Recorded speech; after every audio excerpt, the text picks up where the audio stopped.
పిఐఈలో సమకాలీన భారతదేశంలో విద్యాపరమైన అంశాలు థర్డ్ యూనిట్ పోటీ పరీక్షల ప్రత్యేకం అని రిలీజ్ చేసినటువంటి గవర్నమెంట్ రిలీజ్ చేసిన తెలుగు మరియు సంస్కృత్ అకాడమీ ఆంధ్రప్రదేశ్ బుక్ నుండి ఈ వీడియోలో కవర్ చేయడం జరుగుతుంది.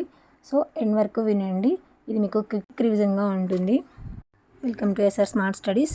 లేట్ చేయకుండా వీడియోలోకి వెళ్ళిపోదాం. ఉపాధ్యాయులకు విద్యారంగంలో వివిధ అంశాలకు చెందిన జ్ఞానం సమృద్ధిగా ఉన్నప్పుడే వాటిని సక్రమంగా అమలు చేసి అందరూ విద్యార్థులు సమన్వయంతో సమానంగా విద్యా అవకాశాలు పొందగలుగుతారు. కనుక ప్రజాస్వామ్యం విద్యా అర్థశాస్త్రం, వయోజన విద్య, అక్షరాస్యత కార్యక్రమాలు, సమ్మిళిత విద్య, విలువల విద్య, శాంతి విద్య, విద్యార్థులకు లభించే వివిధ ప్రోత్సాహకాలు మొదలగు అంశాలన్నీ మనకి చాప్టర్లో వస్తాయి అన్నమాట. అసలు ఇప్పుడు ప్రజాస్వామ్యం విద్య అని చూసినట్లయితే, ప్రజాస్వామ్యం అంటే ఏంటి? డెమోక్రసీ ఇంగ్లీష్లో. ఈ పదం అనేది డెమోస్, క్రేషియా అనే 2 గ్రీకు పదాల నుండి రావడం జరిగింది. డెమోస్ అంటే ఏంటి? ప్రజలు. క్రేషియా అంటే శక్తి అని అర్థము. ఇది పిఐఈలో ఇచ్చారనమాట. డెమోక్రసీ అంటే అర్థం ఏంటి ఓవరాల్గా అంటే ప్రజాశక్తి. ప్రజాస్వామ్యంలో విద్య ప్రజాస్వామ్య సూత్రాలైనటువంటి స్వేచ్ఛ, సమానత్వం, సౌభ్రాతృత్వం, సహకారంపై ఆధారపడి ఉంటుందన్నమాట. ప్రజాస్వామ్య విద్యా విధానంలో భిన్నత్వ సూత్రాలను దృష్టిలో ఉంచుకొని విద్యా ప్రణాళిక రూపొందిస్తూ ఉంటారు. ప్రజాస్వామ్య విద్యా విధానంలో విద్యాభ్యసన అనేది ప్రాథమిక హక్కుగా ఉంటుంది. ప్రాథమిక హక్కుగా ఎలాంటి విధానంలో ఉంటుందంటే ప్రజాస్వామ్య విద్యా విధానంలో ఉంటుంది. విద్య అనేది ఏ జాబితాలో ఉంది మనకి అంటే ఉమ్మడి జాబితాలో ఉంది. 1976 సంవత్సరంలో జరిగినటువంటి 42వ రాజ్యాంగ సవరణ ద్వారా విద్య అనేది రాష్ట్ర జాబితా నుండి తొలగించబడి ఉమ్మడి జాబితాలోనికి రావడం జరిగింది. విద్య అనేది మొట్టమొదటిగా అంటే రాజ్యాంగం అమల్లోకి వచ్చినప్పుడు ఏ జాబితాలో ఉంది అంటే రాష్ట్ర జాబితాలో ఉంది. అయితే దాన్ని ఏ రాజ్యాంగ సవరణ ద్వారా ఉమ్మడి జాబితాలోనికి చేర్చడం జరిగింది అంటే 42వ రాజ్యాంగ సవరణ. 42వ రాజ్యాంగ సవరణ ద్వారా విద్యని ఏ జాబితాలో ఉంచారు అంటే ఉమ్మడి జాబితా. ఇప్పుడు రాజ్యాంగంలో ఉమ్మడి జాబితాలో 42వ రాజ్యాంగ సవరణ ద్వారా విద్యని ఉమ్మడి జాబితాలో ఉంచితే అది ఏ సంవత్సరంలో జరిగింది సవరణ అంటే 1976. ఏ సంవత్సరం నుండి ఉమ్మడి జాబితాలో విద్య అనేది ఉండడం జరిగిందంటే 1976. ఇన్ని విధాలుగా క్వశ్చన్ అనేది ఫ్రేమ్ చేయడానికి ఛాన్స్ ఉంటుంది. ప్రజాస్వామ్యాన్ని విజయవంతంగా కొనసాగించడానికి విద్య అనేది ఒక ఆయుధం. నిజమైన ప్రజాస్వామ్యంలో విద్య ఎలా ఉంటుంది అంటే విద్యా వ్యవస్థలో విద్యాభ్యాసం చేసే హక్కు ప్రాథమిక హక్కు. రాజకీయ పక్షాల యొక్క సిద్ధాంతాలను, తత్వాలను తెలుసుకోవడానికి పౌరులకు విద్య అవసరం. పౌరులకు విద్య ఎందుకు అవసరం అంటే రాజకీయ పక్షాల యొక్క సిద్ధాంతాలు మరియు తత్వాలు తెలుసుకోవడానికి విద్య అవసరం. ఇంకెందుకు అవసరం అంటే పౌరులు తమ జీవనోపాధిని సాధించుకోవడానికి కూడా విద్య అనేది అవసరంగా ఉంటుంది. ఇప్పుడు ఒక ఓటరు రాజ్యాంగపరమైన బాధ్యతలు నిర్వర్తించే శక్తిగా ప్రతి పౌరునికి విద్య అవసరం. ఇప్పుడు మనం ఓటర్గా ఉంటాం కదా, మనకి రాజ్యాంగం ఏమి ఇస్తుంది ఏంటి అని తెలుసుకోవడానికి కూడా మనకి విద్య అనేది అవసరం అంట. ఇప్పుడు సెకండరీ విద్యా కమిషన్ ఉంది. ఆ సెకండరీ విద్యా కమిషన్ ప్రజాస్వామ్య విద్యా లక్ష్యాలు ఏ విధంగా చెప్పిందో చూసినట్లయితే, పౌరసత్వ శిక్షణ కోసం విద్య, ప్రజాస్వామ్య విలువలను అభివృద్ధి చేయడం కోసం మంచి అలవాట్లు పెంపొందించడం, వృత్తిపరమైన సామర్థ్యాన్ని పెంపొందించడం, నాయకత్వ లక్షణాలు పెంపొందించడం, ఆలోచన శక్తి పెంపొందించడం, జాతీయ అంతర్జాతీయ విలువలు పెంపొందించడం. మొట్టమొదటిగా ఏంటి సెకండరీ విద్యా కమిషన్ ప్రజాస్వామ్య విద్యా లక్షణాలు ఏం చెప్పింది అంటే మొట్టమొదటిగా ఫస్ట్ పౌరసత్వ శిక్షణ కోసం విద్య అని చెప్పింది. ప్రజాస్వామ్య విలువలు అభివృద్ధి అవడం కోసం విద్య, మంచి అలవాట్లు పెంపొందించడం కోసం విద్య, వృత్తిపరమైన సామర్థ్యం పెంపొందించుకోవడం, నాయకత్వ లక్షణాలు పెంపొందించుకోవడం, ఆలోచన శక్తి పెంపొందించుకోవడం, జాతీయ అంతర్జాతీయ విలువలు. ఇవి ఈజీగా ఎలా గుర్తుంచుకుంటారంటే ఫస్ట్ సెల్ఫ్గా ఆలోచించుకోండి. మీరు పౌరులుగా ఉంటున్నారు కాబట్టి మీ పౌరసత్వ శిక్షణ కోసం. తర్వాత మీరు మీ ఆలోచన శక్తి పెంపొందించాలి. మీరు ఎక్కడ ఉంటున్నారు ప్రజాస్వామ్య దేశంలో ఉంటున్నారు కాబట్టి మీ ప్రజాస్వామ్య విలువలు, మీకు మంచి అలవాట్లు, తర్వాత మీకు నాయకత్వ లక్షణాలు. మంచి ఆలోచన ఉంటే మంచి నాయకత్వ లక్షణాలు ఉంటాయి. మంచి నాయకత్వ లక్షణాలు ఉంటే మీరు వృత్తిపరంగా కూడా స్టేబుల్గా సామర్థ్యవంతంగా ఉంటారు. సో జాతీయ అంతర్జాతీయ విలువలు కూడా మీకు ఆటోమేటిక్గా పెరుగుతాయి. ఈ విధంగా గుర్తుంచుకోండి. మీరు మీ ఆలోచనలు, మీ వృత్తి, మీ అలవాట్లు, మీ ప్రజాస్వామ్య విలువలు, తర్వాత నాయకత్వ లక్షణాలు, జాతీయ అంతర్జాతీయ విలువలు. ఈ విధంగా సెల్ఫ్గా మీ సరౌండింగ్స్, మీరు మీ డెవలప్మెంట్ అన్నట్టుగా ఆలోచించుకుంటే ఈజీగా గుర్తుంటుంది. విద్యకు సంబంధించిన వివిధ రాజ్యాంగ ప్రకరణలు ఏంటి అంటే ఎడ్యుకేషన్ రిలేటెడ్గా మనకి ఉన్న రాజ్యాంగంలో ఏమేమి ఆర్టికల్స్ ఉన్నాయి అంటే 1976లో జరిగినటువంటి రాజ్యాంగ సవరణ ద్వారానే విద్యని ఉమ్మడి జాబితాలో చేర్చారని చెప్పి ఫస్ట్ చెప్పడం జరిగింది. ఇప్పుడు article 21A six to 14 years మధ్యలో ఉన్నటువంటి వాళ్ళకి, అంటే 6 నుండి 14 సంవత్సరాల వయసు మధ్యలో ఉన్న వాళ్ళందరికీ ఉచిత నిర్బంధ ప్రాథమిక విద్యని అందించాలి అని చెప్పి ఆర్టికల్ 21A అనేది తెలియజేస్తుంది. ఇవి రెండు మనకి ఈజీగానే తెలుసు. ఆర్టికల్ 30 అనేది ఏం తెలియజేస్తుంది అంటే అల్పసంఖ్యాక వర్గాల వారు, అంటే మైనారిటీస్ అల్పసంఖ్యాకుల వర్గాల వారు విద్యా సంస్థలను ఏర్పాటు చేసుకోవచ్చు. 45వ ఆర్టికల్ ఏం తెలియజేస్తుంది అంటే 3 నుండి 6 సంవత్సరాల వరకు పూర్వ ప్రాథమిక విద్య, ప్రీ ప్రైమరీ ఎడ్యుకేషన్ తెలియజేసే ఆర్టికల్ ఏంటి అంటే ఆర్టికల్ 45 అనేది ప్రీ ప్రైమరీ. మీరు ఈజీగా గుర్తుంచుకోండి, 3 నుండి 6 సంవత్సరాలు అన్నారు కదా, మధ్యలో లేని నెంబర్స్ ఏంటి, 3కి 6కి మధ్యలో 4, 5, అంటే ఆ 4, 5 అనేది ఆర్టికల్ నెంబర్ అనమాట. సో 45 అనే ఆర్టికల్ అనేది ఏంటంటే 3 నుండి 6 సంవత్సరాల వారికి విద్యని అందించడానికి తెలియజేస్తుంది అనమాట. అంటే ప్రీ ప్రైమరీ ఎడ్యుకేషన్ 3 నుండి 6 సంవత్సరాల మధ్యలో ఉన్న వారికి పూర్వ ప్రాథమిక విద్యని అందించాలని తెలియజేస్తున్నది ఏంటి, ఏ ఆర్టికల్ అంటే 45. నెక్స్ట్ 46 ఏంటి అంటే సామాజికంగా విద్యాపరంగా బలహీన వర్గాల వారి కోసం ప్రభుత్వం తీసుకోవాల్సినటువంటి ప్రత్యేక చర్యల గురించి. 46 ఏంటంటే సామాజికంగా కానీ విద్యాపరంగా కానీ బలహీన వర్గాల కోసం ప్రభుత్వం ఎటువంటి చర్యలు తీసుకుంటుంది ప్రత్యేకంగా అని చెప్పి తెలియజేసేది ఆర్టికల్ 46. ఆర్టికల్ 350 అండ్ ఆర్టికల్ 351 చూసినట్లయితే ఆర్టికల్ 350 ఏం తెలియజేస్తుంది అంటే మాతృభాషలో విద్యని బోధించాలి అని తెలియజేసే ఆర్టికల్ ఏంటంటే ఆర్టికల్ 350.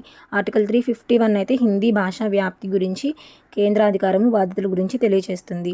ఆర్టికల్ 351 ఏమో హిందీ భాష గురించి అండ్ ఆర్టికల్ 350 ఏమో మాతృభాష 350 హిందీ అనేది వ్యాప్తి గురించి, దాని కేంద్రాధికారం బాధ్యతల గురించి.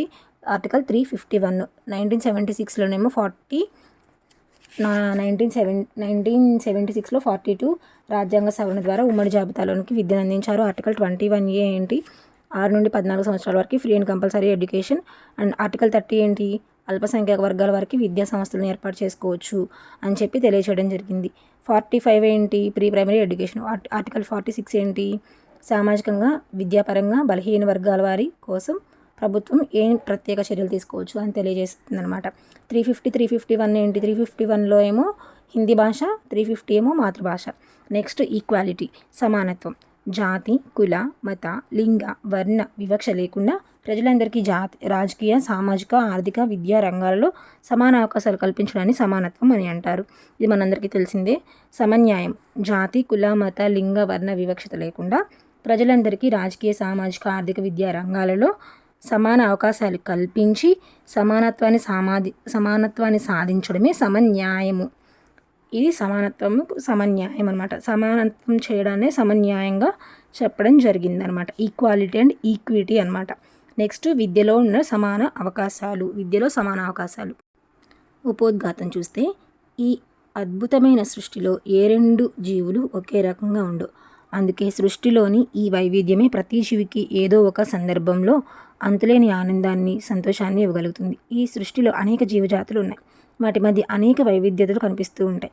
అంతేకాకుండా ఒకే రకమైన జీవజాతిని తీసుకున్న వాటిలో కూడా అనేక రకాలైనటువంటి వైవిధ్యతలు, వ్యత్యాసాలు కనిపిస్తూ ఉంటాయి. ఉదాహరణకు మానవ జాతిని తీసుకుంటే అందరూ ఒకే రకంగా ఉండరు.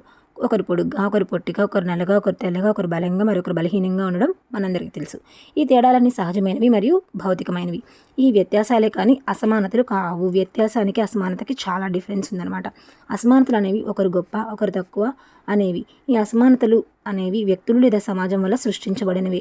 ఈ అసమానతలన్నింటికీ మూలం నాది అనే ఒక భావన. అసమానతలకు మూలం ఏంటి అంటే నాది అనే భావన మనుషుల్లో ఎప్పుడైతే కలిగిందో అప్పటి నుండి ఇప్పటి వరకు ఈ మారుతున్న సమాజంలో నాది అనే వాటిని రక్షించుకుంటూ పెంచుకుంటూ పోవడం వల్ల ఈ అసమానతలు పెరుగుతుంది. అసమానత ఏ విధంగా పెరుగుతుందంటే నాది అనే భావన ఉండడం వలన. వివిధ రకాలైన అసమానతలు గల కారకాలు పరిశీలిస్తూ నేటి సమాజం ఆవిర్భవించిందనమాట. ఈ సామాజిక పరిణామ క్రమంలో ప్రతి దశలో కూడా అప్పటి నాయకత్వం అసమానతలకు కారణమైన కారకాలను అందరికీ సమానంగా అందించి సమానత్వం తీసుకురావాలని ప్రయత్నిస్తూనే ఉంది. అయినప్పటికీ నేటి వరకు సమాన అవకాశాలను అందరికీ అందించడంలో ప్రతి సమాజం విఫలమవుతుంది. అసమానతలలో చాలా వాటికి విద్య లేకపోవడం ఒకటే ప్రధాన కారణమని భావించిన నేటి నాయకత్వం ముందుగా విద్యలో సమాన అవకాశాలు కల్పించాలని భావించింది. మెయిన్ రీజన్ ఏంటి? అసమానతలో చాలా వాటికి కారణం ఏంటి అంటే ప్రధానంగా చూస్తుంది విద్య లేకపోవడం అనేది ఒక ప్రధాన కారణమని భావించి నేటి నాయకులు ఏం చేశారంటే విద్యలో సమాన అవకాశాలు కల్పించాలని భావించారనమాట. అయితే ఆర్థిక వివక్షత, ప్రాంతీయ వివక్ష, లింగ వివక్ష, కుల వివక్ష, భాషా వివక్ష ఇలా మొదలైనవన్నీ అసమానతలకు కారణాలు. ఆర్థిక వివక్ష, ప్రాంతీయ, లింగ, కుల, భాష ఈ వివక్షతలన్నీ అసమానతలకు గల కారణాలుగా చెప్పవచ్చు. అయితే ఈ అసమానతలను తొలగించి అందరికీ విద్యలో సమాన అవకాశాలు కల్పించడానికి భారత ప్రభుత్వం చేపట్టినటువంటి కార్యక్రమాలు ఏంటో మనం చూద్దాం ఇప్పుడు. ఈ ఆర్థిక అసమానతలు తొలగించి అందరికీ ఉచిత నిర్బంధ విద్యను అందించడానికి ధనిక, పేద మరియు అని భేదం లేకుండా అన్ని ఆవాస ప్రాంతాల్లో పాఠశాలలు నెలకొల్పడం, ఆర్థికంగా వెనుకబడిన విద్యార్థులకు ఉచిత పుస్తకాలు, ఉపకార వేతనాలు అందించడం అనేది ఇవన్నీ ప్రభుత్వం చేస్తున్న కార్యకలాపాలండి. ఒకసారి జాగ్రత్త వినండి. ప్రాంతీయ వివక్షతను తొలగించడానికి గిరిజన ప్రాంతాల్లో ఏజెన్సీ పాఠశాలను ఏర్పాటు చేయడం, వెనుకబడిన ప్రాంతాలలో ఆశ్రమ పాఠశాలలు, విశ్వవిద్యాలయాలు ఏర్పాటు, అంతేకాకుండా గిరిజన ప్రాంతాల్లో పనిచేస్తున్న ఉపాధ్యాయులకు ప్రత్యేకంగా అలవెన్స్లు, ప్రోత్సాహకాలు కల్పించడము. గిరిజన పాఠశాలలో పనిచేసే ఉపాధ్యాయులకి ప్రత్యేక అలవెన్స్లు మరియు ప్రోత్సాహాలు కల్పిస్తూ ఉంటారనమాట. లింగ వివక్షతను తొలగించి సమాన అవకాశాలు కల్పించుటకు గాను బాలికలకు ప్రత్యేక పాఠశాలలు, కళాశాలలు, వృత్తి విద్యా కోర్సులు, విశ్వవిద్యాలయాలు స్థాపించడము, స్త్రీలకు రిజర్వేషన్స్, స్త్రీ విద్యకు రాజ్యాంగ పరిరక్షణ కల్పించడం, మహిళా ఉపాధ్యాయులను నియమించడం ఇవన్నీ స్త్రీలకు సంబంధించినవి. ఫస్ట్ ఏంటి? ఆర్థిక అసమానతలు తొలగించడానికి అందరికీ ఇప్పుడు ఆర్థిక అసమానతలు తొలగించడానికి ఫ్రీ అండ్ కంపల్సరీ ఎడ్యుకేషన్ చెప్పుకున్నాం కదా, వాటితో పాటు పుస్తకాలు, స్కాలర్షిప్స్ లాంటివి ఇవ్వడం. తర్వాత ప్రాంతీయ వివక్షతను తొలగించడం, ట్రైబల్ పీపుల్లో ఉన్న వాళ్ళని డెవలప్ చేయడం గురించి టీచర్స్ ఏర్పాటు చేయడము, స్కూల్స్ ఏర్పాటు చేయడం వీటన్నిటిని. తర్వాత లింగ వివక్షత అంటే ఇక్కడ లింగ వివక్షతలో స్త్రీలే కదా అణచివేయబడిన వారు. సో వాళ్ళ డెవలప్మెంట్ కోసం, ఆడపిల్లల చదువుల కోసం స్కూల్స్ ఏర్పాటు చేయడం, కాలేజీలు, వృత్తి విద్యా కోర్సులు, విశ్వవిద్యాలయాలు ఏర్పాట్లు, రిజర్వేషన్స్ కల్పించడం, రాజ్యాంగ పరిరక్షణ ఇవన్నీ జస్ట్ పాయింట్ వైజ్గా గుర్తుంచుకోండి. ఆర్థికంగా వెనుకబడిన వాళ్ళ కోసం ప్రాంతీయత వివక్షతను చూపించబడుతున్న వాళ్ళ గురించి, తర్వాత లింగ వివక్షతను గురించి అనమాట. ఇప్పుడు సామాజికంగా వెనుకబడిన వాళ్ళు, సమాజపరంగా అంటే కులాలు, తెగలు చూసినప్పుడు దళితులు ఉంటారు, వాళ్ళ గురించి, గిరిజనుల గురించి వీళ్ళకి ఉచిత పుస్తకాలు, దుస్తులు, ప్రత్యేక వసతి గృహాలు, ఆవాసాలు అంటే బీసీ హాస్టల్స్ అని, ఎస్సీ హాస్టల్స్ అని ఇలా ఉంటాయి కదా, BC scholarship, SC scholarships, reservations వీటి గురించి అనమాట. త్రిభాషా సూత్రాన్ని అమలు చేయడం ద్వారా ప్రాంతీయ భాషా మాధ్యమంలో విద్యను అందించడము, గ్రాంధిక భాషను వదిలి వ్యవహారిక భాషల పుస్తకాలను అందించడము, పాఠశాల ప్రారంభంలో వారి మాతృభాషలో బోధనకు పుస్తకాలు, భాష తెలిసిన స్థానిక ఉపాధ్యాయులను నియమించడం. ఇప్పుడు వ్యవహారిక భాషలో ఉంటే ఏంటంటే అందరికీ అర్థమవుతుంది, గ్రాంధిక భాషలో ఉంటే ఏం అర్థమవుతుంది, అందరికీ అర్థం కాదు కదా. సో ఆ విధంగా బుక్స్ అనేవి అందరికీ అందుబాటులో అర్థమయ్యే భాషలో తీసుకురావడము. ప్రాంతీయ భాషలో టీచింగ్ అనమాట. లోకల్ లాంగ్వేజ్లో టీచింగ్ ఉంటేనే అందరికీ అర్థమవుతుంది కాబట్టి లోకల్ లాంగ్వేజ్లో టీచింగ్ చేయడానికి అవకాశం కల్పించడము, త్రిభాషా సూత్రాన్ని ఇంప్లిమెంట్ చేయడం ఇవన్నీ గవర్నమెంట్ తీసుకున్న చర్యలు అనమాట. విద్యలో సమాన అవకాశాలు అందించడానికి వివిధ కమిటీలు, కమిషన్లు, సూచనలు కూడా ఇచ్చారనమాట. ఆ విధంగా వేసిన కమిటీలు, కమిషన్లు చూసినట్టయితే ఫస్ట్ సార్జెంట్ 1944 ఇయర్స్ కూడా ఇంపార్టెంట్ అండి. కమిటీలు, కమిషన్లు ఏవైనా కానీ అవి ఎప్పుడు వేశారు, అవి ఎప్పుడు నివేదికను సమర్పించినవి, దానికి ఏమైనా పేరు ఉందా, ఇలాంటివన్నీ మెయిన్గా ఇంపార్టెంట్. కమిటీలు, కమిషన్లని ఎందుకు, ఏ ఉద్దేశంతో వేశారు ఇవి కూడా ఇంపార్టెంట్ అనమాట. ప్రతి ప్రాథమిక స్థాయిలో విద్యలో సమాన అవకాశాలు అందించడానికి సార్జెంట్ నివేదిక అనేది సూచనలు ఇచ్చింది. సార్జెంట్ నివేదిక ప్రాథమిక స్థాయిలో విద్యలో సమాన అవకాశాలు కల్పించడం కోసం ఇచ్చిన సూచనలు ఏంటంటే ఉచిత విద్యను అందించడం, ఉచిత పాఠ్యపుస్తకాల సరఫరా, ఉపకార వేతనాలు, మధ్యాహ్న భోజన పథకం, వైద్య సహాయం. ఇవన్నీ ఎవరు చెప్పారు? సార్జెంట్ కమిటీ దేని గురించి? ప్రాథమిక స్థాయిలో సమాన అవకాశాలు అందించడం కొరకు ఏం చెప్పిందంటే ఉచిత విద్య అనేటప్పటికి ఏంటి, పుస్తకాలు కూడా ఫ్రీ అని గుర్తుపెట్టుకోండి. ఉపకార వేతనాలని స్కాలర్షిప్స్ మనం ఎంకరేజ్ చేయడం కోసం అనమాట. అంటే ఫుడ్ కూడా మధ్యాహ్నం పెడతాం కదా, ఫుడ్ కూడా పెట్టమని చెప్పి సార్జెంట్ కమిషన్ ఎప్పుడు 1944లోనే చెప్పడం జరిగింది. మెడికల్ ఎయిడ్ మోస్ట్ ఇంపార్టెంట్గా గుర్తుంచుకోండి. మెడికల్ ఎయిడ్ వైద్య సహాయం అందించమని సార్జెంట్ నివేదిక సమాన అవకాశాలు అందించడం కొరకు ప్రాథమిక పాఠశాలలో, ప్రాథమిక విద్యలో చేసిన సూచనల్లో ఇది కూడా ఒకటి అనమాట. క్రింది వానిలో ఉన్నదేది లేనిది అని చెప్పి అడుగుతూ ఉంటారు. తర్వాత కొఠారి కమిషన్ 1964 నుండి 66 భారతీయ విద్యపై సమగ్ర నివేదికను అందించింది. ఎవరు? భారతీయ విద్యపై సమగ్ర నివేదికని 1964 to 66 మధ్యలో కొఠారి కమిషన్ అనేది తన నివేదికను ఏర్పాటు చేసి ఇవ్వడం జరిగిందనమాట. కొఠారి కమిషన్ ఈ నివేదికలో విద్యలో సమాన అవకాశాల గురించి మాట్లాడుతూ విద్యా లక్ష్యాల్లో ముఖ్యమైన లక్ష్యం సమాన అవకాశాలు కల్పించడం. విద్యా లక్షణాల్లో ముఖ్యమైన లక్ష్యం ఏంటి అని చెప్పి కొఠారి చెప్పడం జరిగిందంటే సమాన అవకాశాలు కల్పించడం. ముఖ్యమైన లక్ష్యం సమాన అవకాశాలు కల్పించడం అని చెప్పి ఎవరు పేర్కొన్నారు? కొఠారి కమిషన్ 1964-66. సమాన అవకాశాలు కల్పించడం కొరకు దేశమంతటా అనగా కాశ్మీర్ నుండి కన్యాకుమారి వరకు ఒకే విధమైన పాఠశాల వ్యవస్థ అంటే కామన్ స్కూల్ సిస్టమ్ని ఎవరు ప్రాధాన్యతగా చెప్పడం జరిగింది అంటే Kothari commission. The most important question అనమాట. కొఠారి కమిషన్ కామన్ స్కూల్ సిస్టమ్ని చెప్పడం జరిగింది. అంతేగాక ఈ క్రింది సూచనలు కూడా చేసిందనమాట. ఏంటి? ఉచిత విద్య, ఉచితంగా టెక్స్ట్ బుక్స్, ట్యూషన్ ఫీజు రద్దు చేయడం, పుస్తకాల నిధులు అంటే book banks, merit scholarships, study centres. ఇప్పుడు మీరు ఎవరైనా గవర్నమెంట్ స్కూల్స్లో చదివినట్లయితే 10th క్లాస్లో ఒకప్పుడు ఇచ్చేవాళ్ళండి, ఇప్పుడు ఇస్తున్నారో లేదో ఐడియా లేదు. 10th క్లాస్లో పిల్లలకి స్టడీ మెటీరియల్స్ అని ఇచ్చేవాళ్ళు, స్కాలర్షిప్స్ ఇస్తారు. ఎన్ఎంఎంఎస్ వాళ్ళకి 8th క్లాస్లో ఎన్ఎంఎంఎస్ ఎగ్జామ్ పెట్టి ఈ స్కాలర్షిప్స్ ఇస్తారు. 9th 10th అట్లా ఇస్తూ ఉంటారు 9th నుండి. ఇవన్నీ మనకు తెలిసినవి కదా. సో మళ్ళీ దగ్గరలో ఎవరైనా మెరిట్ స్కాలర్షిప్స్ అని గవర్నమెంట్ నుండి స్కాలర్షిప్స్ రావడం కానీ ఇలా చాలా మనం చూస్తుంటాం. ఫ్రీ ఎడ్యుకేషన్ అంటే ఏంటి? ఫస్ట్ టెక్స్ట్ బుక్స్ ఫ్రీగా ఉంటాయి, స్కూల్స్కి ఏమీ ఫీజు కట్టించుకోరు. మెయిన్గా ఇవే మనకు బాగా తెలిసినవి. ఫ్రీ ఎడ్యుకేషన్ చెప్పారు, బుక్స్ ఫ్రీగా చెప్పారు, తర్వాత ట్యూషన్ ఫీజుని రద్దు చేయాలని చెప్పారు, బుక్ బ్యాంక్స్ పుస్తక నిధులను ఇవ్వాలని చెప్పారు. ఇప్పుడు మనం స్కూల్కి పిలిచామంటే వాళ్ళు బాగా చదువుతున్నారంటే ఏం చేయాలి? ఎంకరేజ్ చేయాలి కదా. దానికోసం మెరిట్ స్కాలర్షిప్స్ చెప్పారు. ఇంకా కొంతమంది చదవడానికి వీలుగా ఉండదు కదా, వాళ్ళని కూడా ఎంకరేజ్ చేయడం కోసం ఏంటి? స్టడీ సెంటర్లు అనమాట. ఫస్ట్ మన స్టూడెంట్ని స్కూల్కి పిలవాలంటే ఫ్రీ ఎడ్యుకేషన్ ఇవ్వాలి. ఫ్రీ ఎడ్యుకేషన్ ఇస్తున్నామంటే ఏం ఉండాలి? వాళ్ళకి టెక్స్ట్ బుక్స్ ఫ్రీగా ఇవ్వాలి. తర్వాత స్కూల్కి వచ్చిన తర్వాత ఫీజు కట్టించుకోవాలంటే ఫీజు రద్దు చేయాలి. తర్వాత చదువుకోవడానికి బుక్స్ కావాలి కదా, టెక్స్ట్ బుక్స్తో పాటు మనం ఏం ఇవ్వాలి? బుక్ బ్యాంక్స్ ఇవ్వాలి. దాని తర్వాత ఇప్పుడు స్కూల్కి వచ్చాడు, బాగా చదువుతున్నాడు, మనం ఎంకరేజ్ చేయాలి కాబట్టి ఏంటి? మెరిట్ స్కాలర్షిప్స్ ఇవ్వాలి. సరే చదువుకోవడానికి కొంతమందికి వీలుగా లేదు, వాళ్ళ గురించి ఏం చేయాలి? స్టడీ సెంటర్లు పెట్టాలన్నమాట. ఈ మొత్తం ఎన్ని పాయింట్స్ అంటే 6 పాయింట్స్ ఈజీగా గుర్తుండడం కోసం ఈ విధంగా చెప్పాను. కామన్ స్కూల్ సిస్టమ్ ఎవరు చెప్పారు? కొఠారి కమిషన్ 1964-66 ఇయర్ అందరికీ తెలిసిందే కదా. నెక్స్ట్ జాతీయ విద్యా విధానం 1986, నేషనల్ ఎడ్యుకేషనల్ పాలసీ 1986. జాతీయ విద్యా విధానం 1992 ఆచరణీయ కార్యక్రమం programme of action a year అని కూడా అడుగుతూ ఉంటారు. 1992. ఇవి ఇయర్స్ అన్నీ ఇంపార్టెంటేనండి. విద్యలో సమాన అవకాశాలు కల్పించడానికి ఏమేమి సూచనలు చేసింది? ఇప్పుడు వరకు మనం సార్జెంట్ నివేదిక యొక్క సూచనలు కొఠారి కమిషన్ తెలుసుకున్నాం. దాని తర్వాత POA ప్రోగ్రామ్ ఆఫ్ యాక్షన్ 1992 యొక్క సూచనలు తెలుసుకుందాం. దేని గురించి? విద్యలో సమాన అవకాశాలు కల్పించడం కొరకు సూచనలు. నవోదయ పాఠశాలలు ఏర్పాటు చేయమంది. నవోదయ పాఠశాల ఎవరి కొరకు? ప్రతిభ గల విద్యార్థుల కోసం. నల్లబల పథకాన్ని ప్రారంభించి ప్రతి పాఠశాలలో కనీస వసతులు ఏర్పాటు చేయాలి. పాఠశాలలు లేని ప్రాంతాల్లో పాఠశాలను ఏర్పాటు చేయాలి. అందుకు గాను ఏకోపాధ్యాయ పాఠశాలను స్థాపించాలి. ఇప్పుడు పాఠశాల లేని ప్లేస్లో ఏం చేయాలి? ఏకోపాధ్యాయ పాఠశాలలు స్థాపించాలి. పాఠశాలలో చేరిన విద్యార్థులందరూ ఆయా స్థాయిల్లో కనీసం అభ్యసన స్థాయి అంటే MLL అంటే ఏంటి? మినిమం లెర్నింగ్ లెవెల్స్ సాధించే విధంగా చూసుకోవాలి. గ్రామీణ విశ్వవిద్యాలయాలను స్థాపించాలి. పాఠశాలలో ఎలక్ట్రానిక్ మీడియాని ఏర్పాటు చేయాలి. ఇవన్నీ ప్రోగ్రామ్ ఆఫ్ యాక్షన్ తెలియచేయడం జరిగిందనమాట. ప్రోగ్రామ్ ఆఫ్ యాక్షన్ ఏం చెప్పింది? ప్రతిభ గల విద్యార్థుల వరకు నవోదయ స్కూల్స్ అంటే సపరేట్ స్కూల్స్ ఏర్పాటు చేస్తాం కదా. తర్వాత OBB పథకం ప్రారంభించి కనీస వసతులు ఏర్పాటు చేయాలి. దాని తర్వాత ఏకోపాధ్యాయ పాఠశాలను స్థాపించాలి. ఇక్కడ స్కూల్స్ ఏమీ ఏర్పాటు లేని ప్రాంతాల్లో. దాని తర్వాత కనీస అభ్యసన స్థాయిలు చేరే వరకు మనం చూసుకోవాలన్నమాట. తర్వాత గ్రామీణ విశ్వవిద్యాలయాలను స్థాపించాలి. పాఠశాలలో ఎలక్ట్రానిక్ మీడియా కూడా ఏర్పాటు చేయాలి. ఇప్పుడు స్త్రీ విద్య గురించి ఏవి ఎలా సూచనలు ఇవ్వడం జరిగిందో చూద్దాం. స్త్రీ విద్య గురించి, ఉమెన్స్ ఎడ్యుకేషన్ గురించి కమిటీల సూచనలు ఏ విధంగా ఉన్నాయో ఒకసారి గమనిస్తే, వేదకాలంలో స్త్రీ పురుషుల మధ్య ఎలాంటి వివక్ష అనేది చూపకుండా విద్యను అందించడానికి సాక్ష్యం ఎవరంటే గార్గి మైత్రి. వేదకాలంలో ఈ విదేశీమణులు మనకు కనిపిస్తూ ఉంటారనమాట. దీన్ని మనకు డైరెక్ట్గా స్టేట్మెంట్స్ ఇచ్చి క్రింది వానిలో సరైన స్టేట్మెంట్ ఏది, సరికాని స్టేట్మెంట్ ఏది అని అడగచ్చు అనమాట.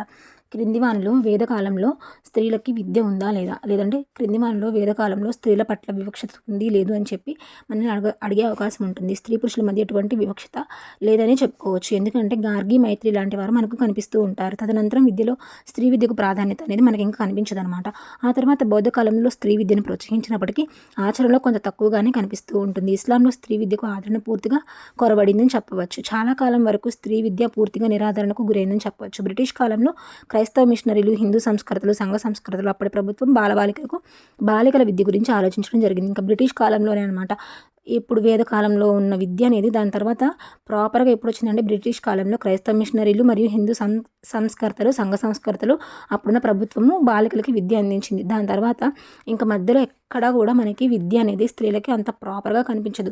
బౌద్ధ కాలంలో ఉంది కానీ అది ఆచరణలో అంత బాగా అయితే లేదని చెప్పుకోవచ్చు. ముస్లిం విద్యా విధానంలో అయితే అసలు స్త్రీలు విద్య అనేది పూర్తిగా నిరాదరణ పొందింది అని చెప్పుకోవచ్చు. ఇప్పుడు వుడ్స్ డిస్పాచ్ ఉంది. వుడ్స్ డిస్పాచ్ ఏం చెప్పిందంటే స్త్రీ విద్యను ప్రభుత్వమే ప్రత్యక్షంగా ప్రోత్సహించాలి అని చెప్పింది. స్త్రీ విద్య గురించి వుడ్స్ తాకీదు అంటే వుడ్స్ డిస్పాచ్ చెప్పినది ఏంటి అంటే ప్రత్యక్షంగా ప్రభుత్వమే ప్రోత్సహించాలి స్త్రీ విద్యను అని చెప్పింది. 1882లో వచ్చిన కమిషన్ ఏంటి? Hunter commission.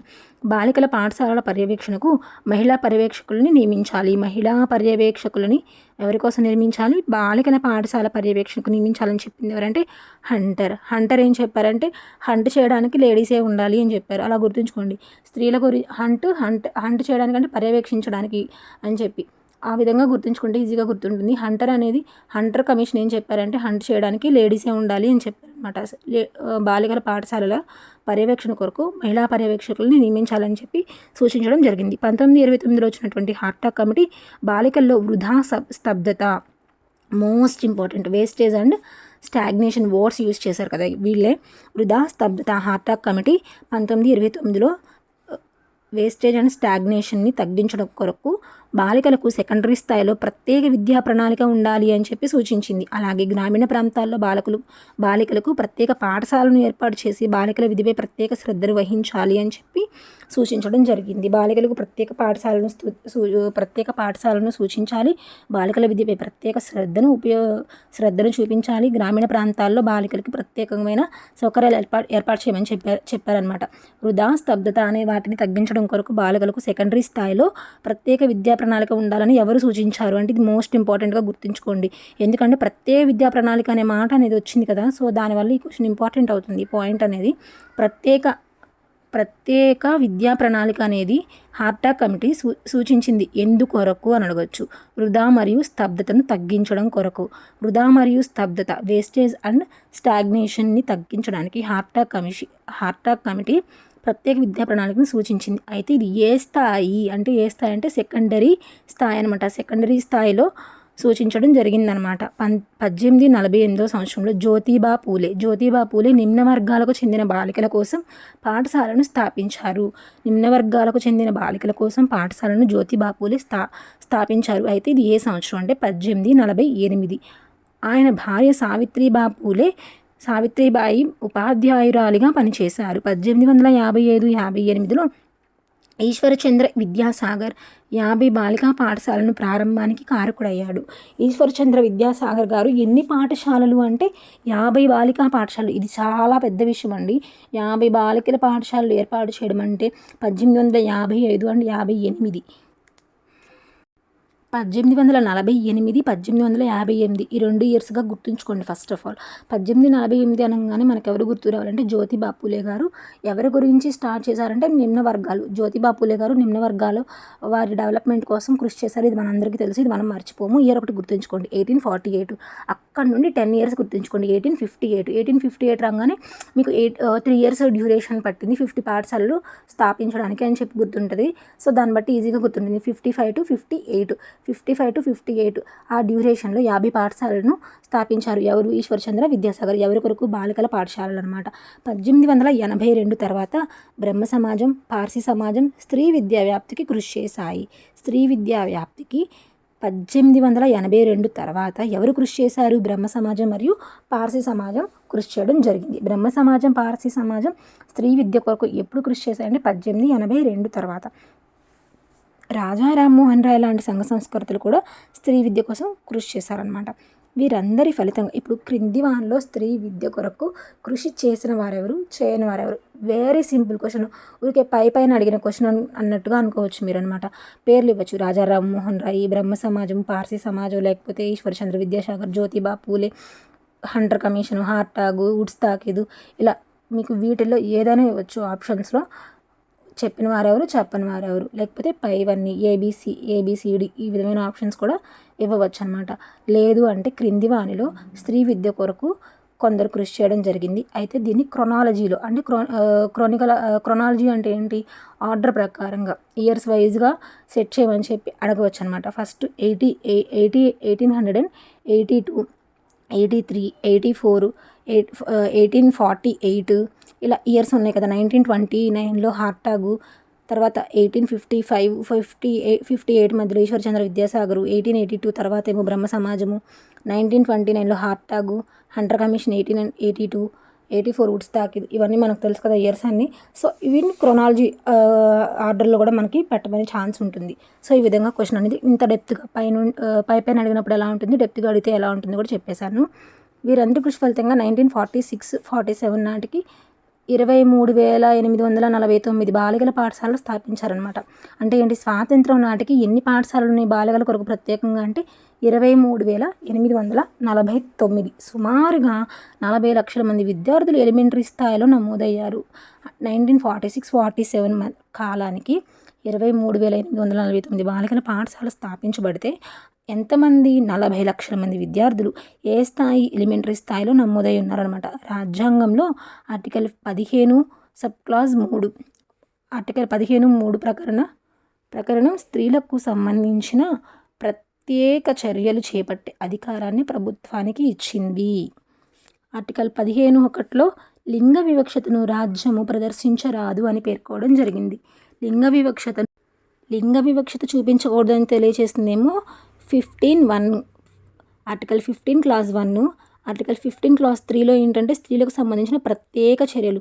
ముందేమో వివక్షత చూపించకూడదని చెప్పారు, దాని తర్వాత ఏం చెప్పారు 15(3)లో ప్రత్యేక చర్యలు చేపట్టవచ్చు అని చెప్పడం జరిగింది. ఆంధ్రప్రదేశ్ ప్రభుత్వం ఏంటి, విశ్వవిద్యాలయాల్లో స్త్రీలకు రిజర్వేషన్లు కల్పించారు. పంచాయతీరాజ్ సంస్థల్లో 33.30%, 33.3% స్త్రీలకు సీట్లను కేటాయిస్తూ రాజ్యాంగంలో 78, 74 రాజ్యాంగ సవరణలు చేశారు. పంచాయతీరాజ్ సంస్థల్లో 33.30% స్త్రీలకు సీట్లను కేటాయిస్తూ రాజ్యాంగంలో 78, 74 సవరణలు చేయడం జరిగింది. విద్యాభివృద్ధిలో స్త్రీ పురుషుల అక్షరాస్యత శాతాల్లో చాలా వ్యత్యాసం కనిపిస్తుంటుంది. ప్రభుత్వము, సమాజము స్త్రీ విద్యా వ్యాప్తికి చాలా రకాల చర్యలు తీసుకున్నప్పటికీ ఈ వ్యత్యాసం అనేది కొనసాగుతూనే ఉంటుంది. స్త్రీ విద్యా వ్యాప్తికి చారిత్రక, సామాజిక, ఆర్థిక, రాజకీయ, విద్యా విషయం సంబంధమైన ఎన్నో అవరోధాలు మనకు కనిపిస్తుంటాయి. వాటి గురించి ఇప్పుడు క్లుప్తంగా చర్చిస్తే ఏమవుతుందంటే, పాఠశాలలో అందుబాటులో లేకపోవడం కూడా కొంతకాలం క్రితం వరకు ఆడపిల్లలు చదువు ఆటంకంగా ఉండేదన్నమాట. వన్ ఆఫ్ ద రీజన్స్ ఏంటి అంటే పాఠశాలలు అనేవి అందుబాటులో లేకపోవడం. ఇప్పుడు ప్రస్తుతం ఏమైందంటే ప్రతి ఆవాస ప్రాంతంలో 1 కిలోమీటర్ దూరం లోపలే ప్రాథమిక పాఠశాలలు, 3 కిలోమీటర్ల లోపల ప్రాథమికోన్నత పాఠశాలలు అనేవి స్థాపించడం జరిగింది. ఈ ఆటంకాన్ని దీని ద్వారా మనం అధిగమించాం. అయినప్పటికీ పాఠశాల పరిసరాలు అనుకూలంగా లేకపోవడం, పుస్తకాల్లో ఉపయోగించే భాష, పాఠ్యాంశాలు పిల్లల భౌతిక, సామాజిక పరిసరాలకు విభిన్నంగా ఉండడము, ఉపాధ్యాయుల యొక్క వైఖరి. ఇప్పుడు వన్ ఆఫ్ ద రీజన్స్ ఏంటి అంటే స్కూల్స్ అవైలబుల్గా లేవన్నాం. స్కూల్స్ అనేవి 1 కిలోమీటర్ పరిధిలోనేమో ప్రాథమిక పాఠశాలలు, 3 కిలోమీటర్స్ పరిధి లోపలేమో యూపీ స్కూల్స్ అనేవి స్టార్ట్ చేశారు. అయితే దాని తర్వాత ఏమైంది, స్కూల్లో ఉపయోగించినటువంటి టెక్స్ట్ బుక్స్లో ఉండే భాష అండ్ పిల్లల యొక్క భౌతిక, సామాజిక పరిసరాలకు విభిన్నంగా ఉండడం మరియు వారి చుట్టూ ఉన్న పరిసరాలు, పాఠశాలలో సరిగ్గా వసతులు అనేవి లేకపోవడం కూడా పాఠశాలలో ఆడపిల్లల యొక్క అంటే బాలికల యొక్క నమోదు అనేది అంత సరిగ్గా లేదనమాట.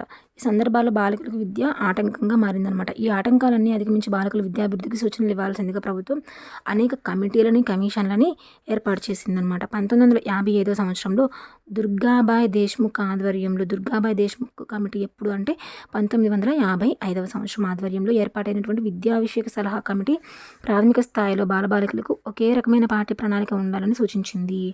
ఒకే ప్రణాళిక ఎవరు చెప్పారు, దుర్గాబాయ్ దేశ్ముఖ్ విద్యా విషయక సలహా కమిటీ అనమాట.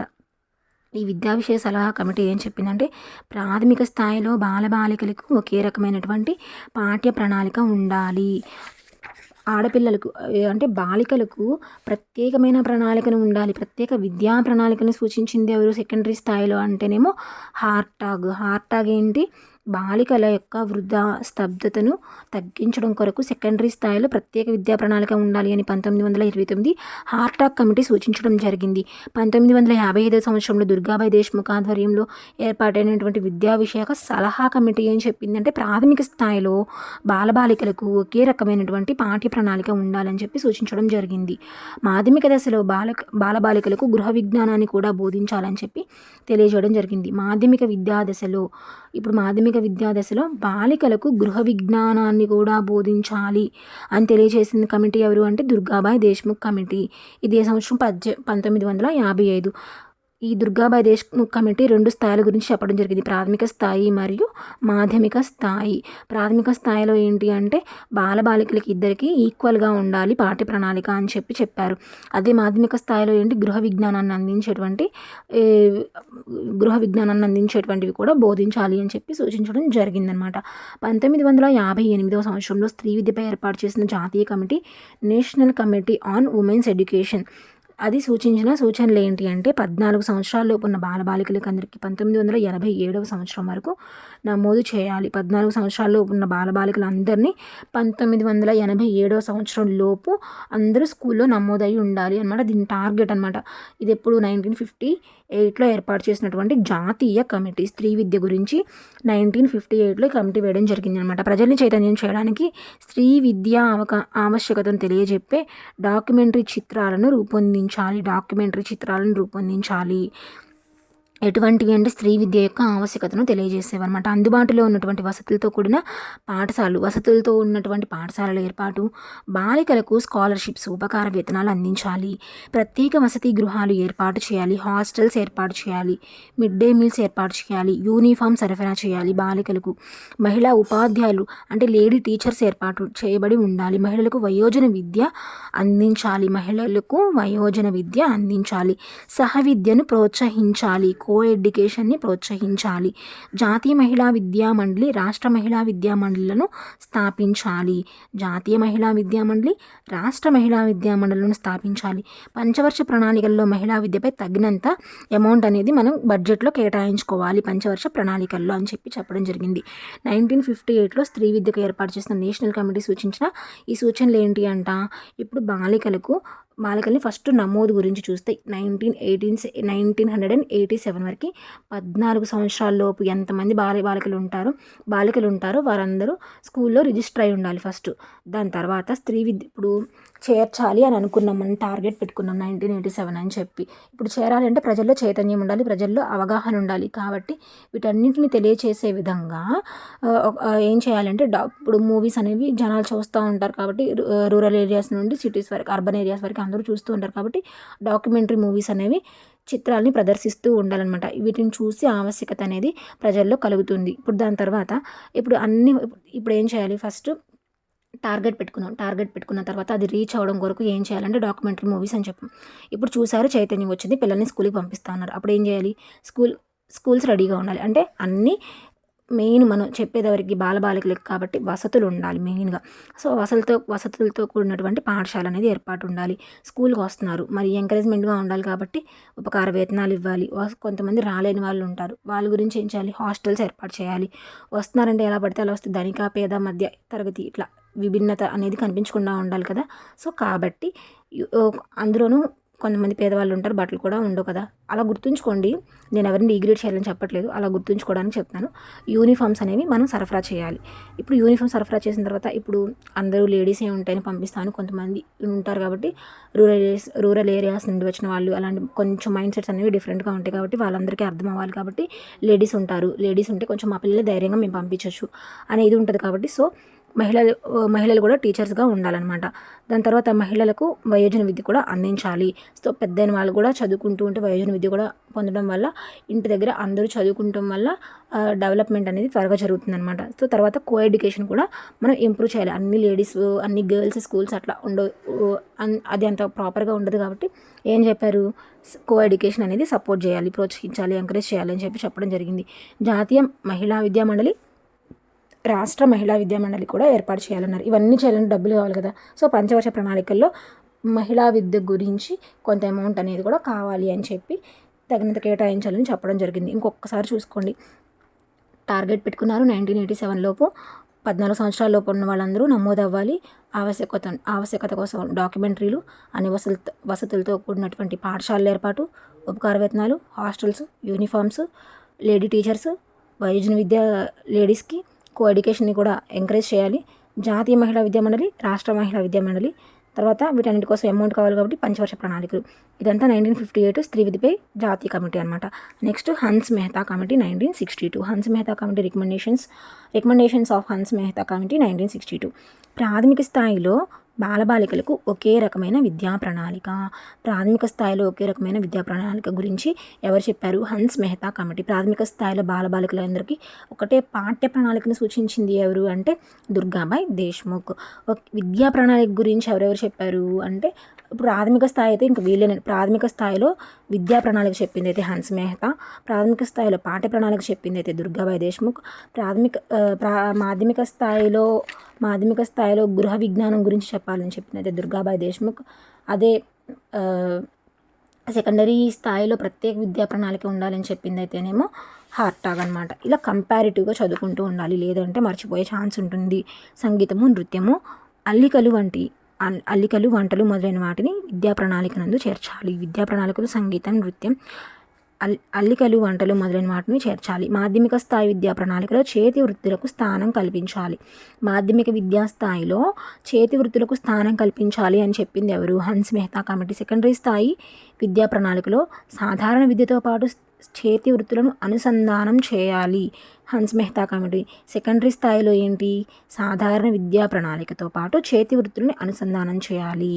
మాధ్యమిక స్థాయిలో ఏం చెప్పారు? విద్యా ప్రణాళికలో చేతి వృత్తులకు స్థానం కల్పించాలి. ప్రత్యేక వృత్తి విద్యా కోర్సులను ఏర్పాటు చేయాలి. లైంగిక విద్యను బోధించాలి అని చెప్పింది ఎవరు? హన్స్ మెహతా కమిటీ. ప్రత్యేక వృత్తి విద్యా కోర్సులను ప్రవేశపెట్టాలి అని చెప్పింది కూడా హన్స్ మెహతా కమిటీ. నేను ప్రతిసారి హన్స్ మెహతా కమిటీ అని, దుర్గాబాయ్ దేశ్ముఖ్ కమిటీ అని చెప్పి ఎందుకు మెన్షన్ చేస్తున్నానంటే మీకు రిపీట్ అవుతూ ఉంటే గుర్తుంటుంది అని చెప్పి. పాఠ్యపుస్తక కమిటీలను ఏర్పాటు చేసి వాటిలో మహిళలకు భాగస్వామ్యం కల్పించాలి. లింగ వివక్షతను ప్రదర్శించే పాఠ్యాంశాలను తొలగించాలి. లింగ వివక్షతను ఉండే పాఠ్యాంశాలు ఏవైనా ఉంటే వాటిని తొలగించి ఇప్పుడు పాఠ్యపుస్తకాలు ఎలా ఏర్పాటు చేయాలి అని చెప్పి ఒక కమిటీ ఉంటుంది కదా, దానిలో మహిళలకు కూడా భాగస్వామ్యాన్ని కల్పించాలి అని చెప్పడం జరిగిందనమాట. Hansa Mehta committee main recommendations ప్రాథమిక, మాధ్యమిక, సెకండరీ స్థాయి 3 స్థాయిల గురించి ఉంది. ప్రాథమిక స్థాయిలో ఏం చెప్పారు? విద్యా ప్రణాళిక అనేది బాలబాలికలందరికీ సమానంగా ఉండాలి. మాధ్యమిక స్థాయి విద్యా ప్రణాళికలో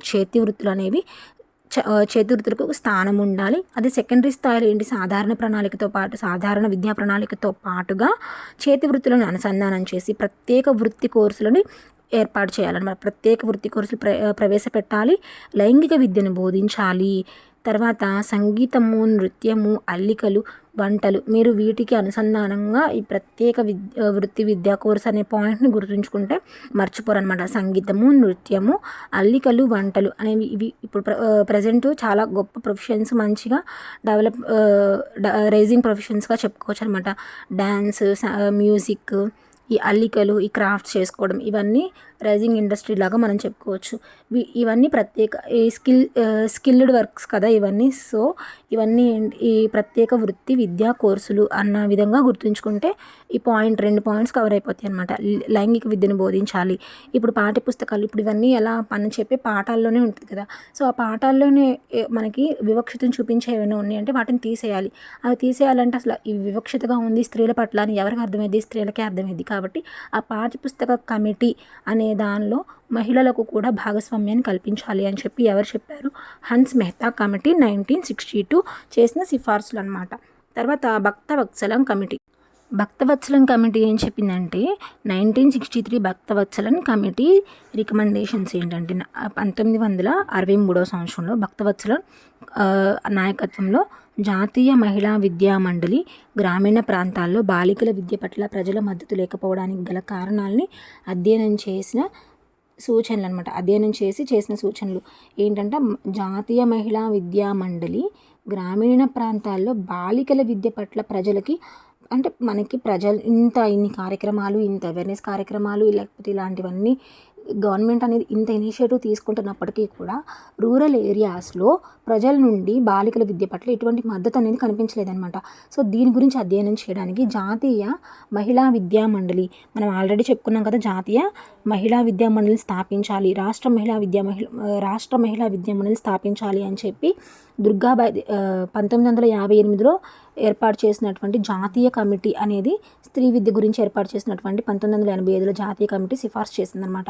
సో అప్పటికి ఏర్పాటైపోయింది. మనం చెప్పుకునేది ఎప్పుడు 1963లోకి వచ్చాం. 1963లో భక్తవత్సల నాయకత్వంలో ఏర్పాటు చేశారనమాట. అదేంటి, జాతీయ మహిళా విద్యా మండలి రూరల్ ఏరియాస్లో ఒక సర్వే చేసిందనమాట. అధ్యయనం చేసి అప్పుడు ఎందుకు అలా లేరు, వీళ్ళు ఎందుకు అంత మద్దతు ఇవ్వట్లేదు అని చెప్పి కొన్ని సూచనలు చేసిందనమాట. వాళ్ళని పరిశీలించిన తర్వాత గ్రామీణ ప్రాంతాల్లో స్వచ్ఛంద శ్రమదానంతో పాఠశాలను నిర్మించాలి, పాఠశాల కమిటీలను ఏర్పాటు చేయాలి, ఉపకార వేతనాలు, ఉచిత పుస్తకాలు, మధ్యాహ్న భోజనం అందించాలి, మహిళలు ఉపాధ్యాయ వృత్తిని చేపట్టే విధంగా సౌకర్యాలను కల్పించి ప్రోత్సహించాలి. ఇప్పటివరకు మనం చెప్పుకున్న పాయింట్స్ అన్ని పెద్ద కొత్తగా ఏం లేవు. కొత్త పాయింట్ ఏదైనా ఉంది అంటే గ్రామీణ ప్రాంతాల్లో స్వచ్ఛంద శ్రమదానంతో పాఠశాలను నిర్మించాలి అని చెప్పింది భక్తవత్సలం కమిటీ. క్రింది వానిలో స్త్రీ విద్య గురించి ఏర్పాటు చేసినటువంటి కమిటీ ఏది, కానిదేది, సూచించిన వారు ఎవరు, సూచించని వారు ఎవరు, ఈ విధంగా ఉంటాయి. మహిళా కమిటీ మహిళా విద్యకు సంబంధించి లేదా బాలికల విద్యకు సంబంధించి కమిటీలు లేదా కొంతమంది సూచించిన వాటిల్లో క్రింది వానిలో లేనిదేది, ఉన్నదేది అని చెప్పి అడగవచ్చు అనమాట. ఎక్కువ మంది ఏం చెప్పారు, ఫ్రీ ఎడ్యుకేషన్ చెప్పారు, ఫ్రీ టెక్స్ట్ బుక్స్ చెప్పారు, మిడ్ డే మీల్స్ చెప్పారు, స్కాలర్షిప్స్, ఇవన్నీ అందరూ చెప్పారు. లేడీ టీచర్స్ గురించి కూడా అందరూ చెప్పారు. ఇక్కడ మెయిన్గా చెప్పింది స్వచ్ఛంద శ్రమదానంతో పాఠశాలను నిర్మించాలి, పాఠశాల కమిటీలను ఏర్పాటు చేయాలని చెప్పి భక్తవత్సలం కమిటీ 1963లో పేర్కొనడం జరిగింది. నెక్స్ట్ వీడియోలో ఈ కమిటీలు, సూచనలు, సిఫార్సులు వీటన్నిటిని అనుసరించి స్త్రీ విద్య అభివృద్ధి కోసం రాష్ట్ర ప్రభుత్వం చేపట్టినటువంటి చర్యలు, స్త్రీ విద్య అభివృద్ధి కొరకు కేంద్ర ప్రభుత్వం తీసుకున్న చర్యలు ఏ విధంగా ఉన్నాయని చెప్పి ఎక్స్ప్లెనేషన్ ఇస్తాను.